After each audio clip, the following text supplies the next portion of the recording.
ఓం గం గణపతయే నమః. ఓం జ్ఞానానందమయం దేవం నిర్మలస్ఫటికాకృతిం ఆధారం సర్వవిద్యానాం శ్రీ హయగ్రీవముపాస్మహే. హయగ్రీవ అనుగ్రహ సిద్ధిరస్తు. వీక్షించేటటువంటి ప్రేక్షకులందరికీ కూడా ఈ యొక్క ఏప్రిల్ 14వ తేదీ నుండి మే 14వ తేదీ వరకు కూడా సూర్యనారాయణుడు అనగా మన యొక్క అంతరిక్ష భాషలో రవి, సూర్యుడు అనేటటువంటి పర్యాయ పదాలు ఉంటాయి.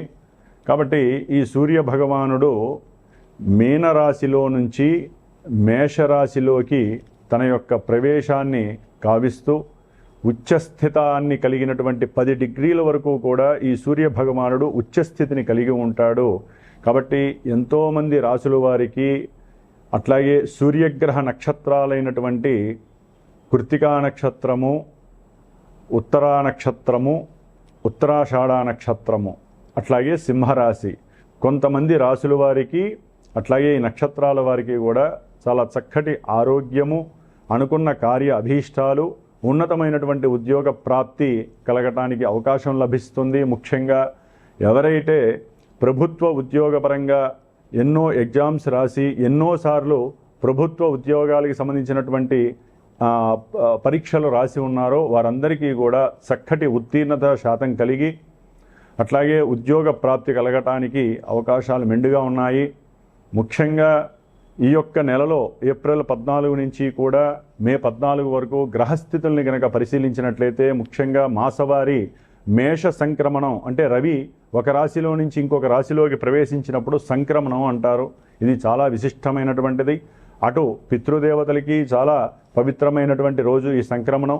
అట్లాగే ఈ యొక్క సూర్య భగవానుడు నెలకి కరెక్ట్గా 1 డిగ్రీ చొప్పున రోజుకి 30 డిగ్రీలు కూడా పరిభ్రమిస్తూ 30 రోజుల్లో ఆయన మారేటటువంటి నక్షత్రాలని బట్టి వారి జాతక చక్రంలో ఎవరైతే ఈ రాశులు చూసుకుంటున్నారో వారి యొక్క జాతక చక్రంలో నడిచేటటువంటి దశలు, అంతర్దశలు, విదశల్ని బట్టి వారి యొక్క జన్మలగ్నాన్ని బట్టి ఈ సూర్య భగవానుడు ఎక్కడ ఉంటాడో ఆ యొక్క ఫలితాలని మనకి ఇప్పుడు ప్రసాదిస్తూ ఉంటాడు. మంచి కావచ్చు, చెడు కావచ్చు. కాబట్టి చాలామందికి రాశి మాత్రమే మా యొక్క నక్షత్రము, మా యొక్క రాశిదండి ఎలా ఉంటుంది అని మాత్రమే కనుక్కుంటున్నారు. కానీ ఈవెంట్స్ వైజ్ కానివ్వండి లేదా మీకు ఏదైనా ఇబ్బందులు కలుగుతున్నప్పుడు మీ జాతక పర్యవేక్షణని మీ మనసుకి నచ్చినటువంటి గురువు ద్వారా చక్కగా తెలుసుకొని ఎన్ని రోజులు ఎన్ని నెలలు మేము జాగ్రత్తగా ఉండాలి, ఏ అంతర్దశల్లో మేము విద్యకు కానివ్వండి, ఉన్నత విదేశాలకు కానివ్వండి, లేకపోతే వివాహపరమైనటువంటి చర్యలు చేపట్టడానికి, ముఖ్యంగా ఎవరైనా సరే ఆరోగ్యపరంగా బాలేనప్పుడు ఆరోగ్యానికి ఏ ఫలితాలు అంటే ఏ ఫలితాన్ని ఇచ్చేటటువంటి దేవతలను ఆరాధించాలి, అట్లాగే సంతానము కలగకపోవడానికి కారణం ఏంటి, ఇవన్నీ కూడా జన్మజాతకంలో మాత్రమే తెలుస్తాయి. రాశిని బట్టి కొంతవరకు మాత్రమే మనకి జాతక విశ్లేషణ పరంగా ఇక్కడ ప్రస్ఫుటమవుతాయే తప్ప డైరెక్ట్గా చంద్రుడు అనేటటువంటి వాడు మానసిక చర్యల్ని మాత్రమే సూచిస్తాడు, సూర్యుడు మాత్రమే ఆత్మని సూచిస్తూ ఉంటాడు. కాబట్టి జన్మజాతకం ప్రధానం. ముఖ్యంగా ఈ యొక్క నెలలో గ్రహాల యొక్క గోచార స్థితులను కనుక మనం గమనించి ఉన్నట్లయితే కనుక సూర్య భగవానుడు మేషరాశిలో ఏప్రిల్ 14 నుంచి మే 14 వరకు ఉంటాడు. అట్లాగే మాసగ్రహాలైనటువంటి శుక్ర భగవానుడు ఈ యొక్క మేషరాశిలో దాదాపుగా ఏప్రిల్ 19వ తేదీ వరకు ఉండి ఏప్రిల్ 19 నుంచి మరలా వచ్చే సంక్రమణం వరకు కూడా వృషభ రాశి తన యొక్క సొంత రాశిలో ఉండి చాలా చాలా మేలు కలిగిస్తాడు కొన్ని రాశుల వారికి. అట్లాగే బుధ మహారాజు, మరి ఈ బుధుడు దాదాపుగా 11వ తేదీ ఏప్రిల్ 11 వరకు కూడా కుంభరాశిలో ఉంటూ మీనరాశిలో దాదాపుగా ఈ యొక్క ఏప్రిల్ 11వ తేదీ నుండి కూడా చివరి వరకు ఉండే అవకాశం ఉంటుంది. కాబట్టి ఈ యొక్క శుక్ర భగవానుడు, బుధుడు, అట్లాగే రవి, ముఖ్యమైనటువంటి గ్రహము కుజుడు.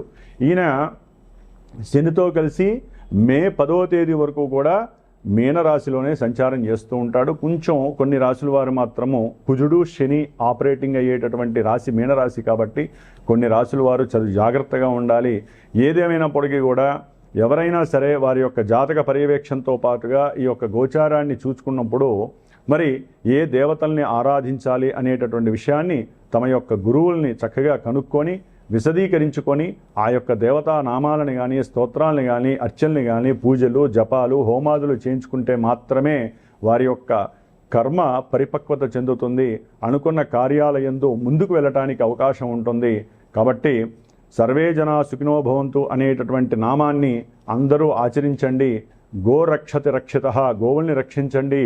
వాటి ద్వారా కలిగేటటువంటి పాజిటివ్ ఎనర్జీస్ మన దేశాన్ని భూగోళాన్ని కాపాడుతూ ఉంటాయి. వృక్షో రక్షతి రక్షిత, వృక్షాలని ఎవరూ కూడా ఛేదించకండి, వృక్షాలని సాధ్యమైనంత వరకు పెంపొందించుకోండి. ఎందుకంటే ఒక్కొక్కరి యొక్క జన్మ నక్షత్రాన్ని బట్టి ఒక్కొక్క వృక్షము ఉంటుంది, రాశుల్ని బట్టి వృక్షం ఉంటుంది. కాబట్టి ఆ వృక్షాలని పెంచితే గనక వారి యొక్క ఆయురారోగ్యాలు బాగుంటాయి. ఇట్లా ఎన్నో విషయాలు మన యొక్క జ్యోతిష్య శాస్త్రంలో నిక్షిప్తమై ఉన్నాయి. కాబట్టి మరి మేషరాశి నుంచి మీనరాశి వరకు, అట్లాగే అశ్విని నక్షత్రం నుంచి రేవతి నక్షత్రం వరకు ఎవరికి ఈ మాసాంతము సూర్య సంక్రమణం వలన మేషరాశిలో సంక్రమించినటువంటి ఈ యొక్క సూర్య సంక్రమణం వలన ఈ 4 గ్రహాలతో పాటుగా కుజుడు, అట్లాగే గురుడు మిథున రాశిలోనే ఉంటాడు, అట్లాగే శని భగవానుడు మీనరాశిలో ఉంటాడు, కేతువు సొంత నక్షత్రంలో సింహరాశిలో ఉంటాడు, రాహువు కుంభరాశిలో సొంత నక్షత్రంలో ఉంటూ కూడా వారు చేసే విన్యాసాలు, వారిచ్చే ఫలితాలు మనం ఇప్పుడు తెలుసుకుందాం. ధనుస్సు రాశి. ధనుస్సు రాశి వారికి ఏప్రిల్ 14 నుంచి మే 14 వరకు గ్రహ గోచార స్థితులను కనుక గమనించినట్లయితే పంచమంలో ఉచ్చస్థిత రవి, చతుర్థంలో కుజుడు శని నీచస్థిత బుధుడు, తృతీయంలో రాహువు, భాగ్యంలో కేతువు, సప్తమంలో గురుడు.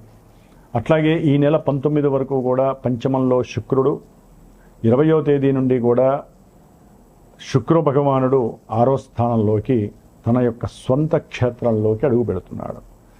దీని వలన వీరికి ఈ యొక్క ధనుస్సు రాశి వారికి అనుకున్నటువంటి ప్రతి కార్యక్రమంలో గురుడు యొక్క అండదండల వలన వీరి యొక్క కార్య విజయాలయందు చక్కటి సాటిస్ఫాక్షన్ కలుగుతుంది, సంతృప్తి కలుగుతుంది.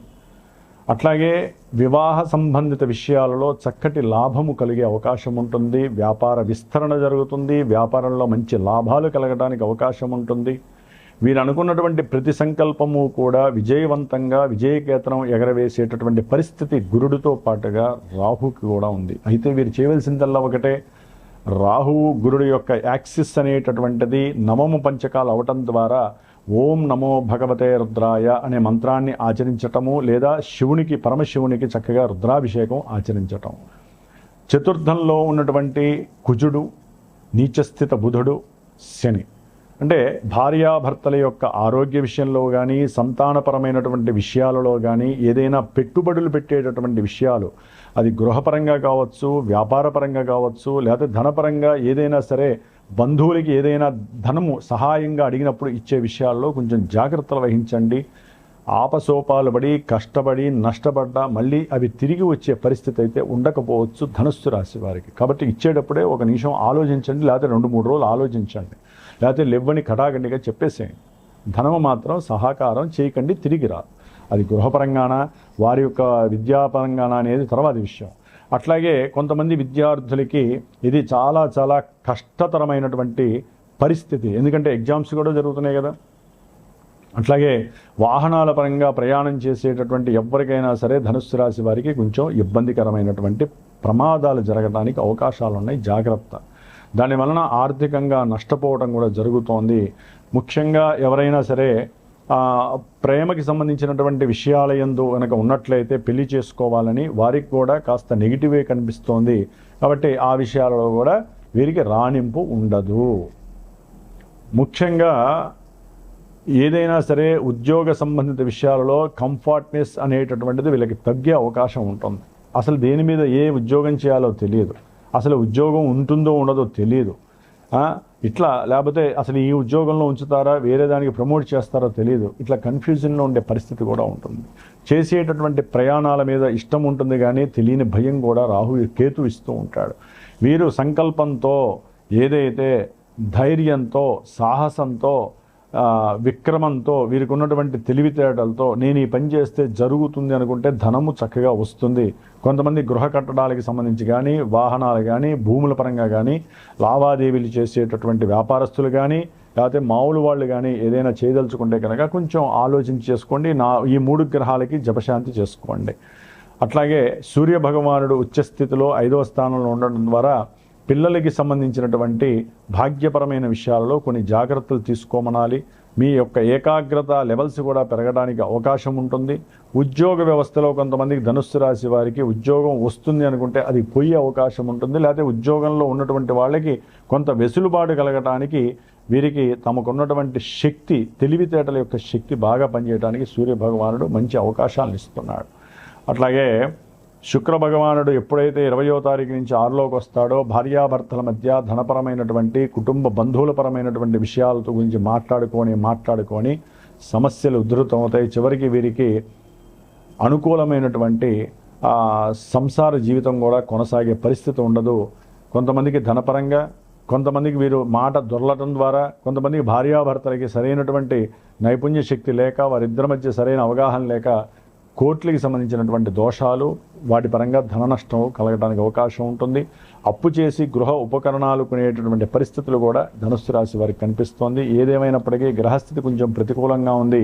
ఒక గురుడు మాత్రమే అనుకూలంగా ఉన్నాడు కాబట్టి సాధ్యంతరకు మిగతా గ్రహాలన్నిటికీ జపతపాదులు చేయించుకోండి. లేకపోతే నవగ్రహ పాశుపత రుద్ర హోమాన్ని కానీ అభిషేకాన్ని కానీ చేయించుకోండి. అన్నిటికన్నా ముఖ్య విషయం ఏంటంటే జన్మజాతకంలో వారికంటూ నడుస్తున్న దశలేంటి, అంతర్దశలేంటి, వాటి ఆధారంగా మాత్రమే గోచారం మనకి ప్రతిబింబిస్తుంది. కాబట్టి అసలు వారి యొక్క జన్మజాతకంలో ఏ విధమైనటువంటి లగ్నం ఉంది చాలామందికి తెలియట్లేదు. జన్మ రాసే మా లగ్నం, లేకపోతే మా జీవితమే ఇది అనుకుంటున్నారు. ఇది కాదు. జన్మజాతకం అనేటటువంటిది లగ్నము ఆధారితంగా నడిచేటటువంటి దశ, అంతర్దశలు. కాబట్టి వాటిల్ని అనుసంధానం చేస్తూ గోచారంలో మీకు శుభాలు జరుగుతాయా, మంచి విద్య ఉందా, వివాహం ఉందా, సంతాన యోగం ఉందా, ఇలాంటివి తెలుసుకునే అవకాశం మాత్రము జాతకాన్నిచ్చా మాత్రమే మంచి ఈవెంట్స్ని ప్రసాదిస్తుంది. కాబట్టి ఈ ధనుస్సు రాశి వారికి ఈ నెల రోజులు సూర్యుడి యొక్క అనుగ్రహం వలన శుభము కలిగి మంచి ఏకాగ్రత శక్తి, దైవానుగ్రహంతో శుభము కలుగాక. సూర్య నమస్కారం, ఆదిత్య హృదయం వీరికి చాలా చాలా ఉపకరిస్తుంది. ఓం సం సూర్యాయ నమః.